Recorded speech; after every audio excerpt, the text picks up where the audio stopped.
This video explains how to add a custom field to a test case. Custom fields in Tuskr allow teams to extend the test case form with additional fields tailored to their specific workflows. For example, custom fields can be used to capture project-specific data that is not included in the default fields. In this example, the user has added a text field to collect observations during the testing process. Let's go through creating a new custom field step by step. First, navigate to the sidebar and click the Custom Fields tab. To create a new custom field, click the New button at the top of the page. Enter the field label name. In this example, we will add a test summary field. Enter the key, which is a unique identifier used for this custom field.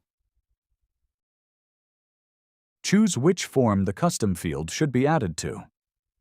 In this example, we're adding it to the test case form. From the Type dropdown, choose the field type, such as checkbox, date, dropdown, or other. Tuskr offers a wide range of field types. In this example, we will select multi-line text. If needed, set a default value. You can choose different formats for the text field.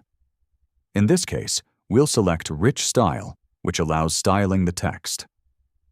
If you want this field to be marked as required, toggle the required switch. Confirm field creation by clicking Save. To view the newly created field, navigate to the Test Cases page in the sidebar. Click the Create Test Case button.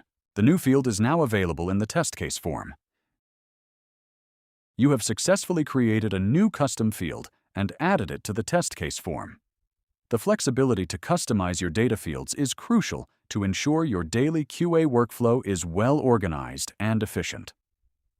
Thank you for watching.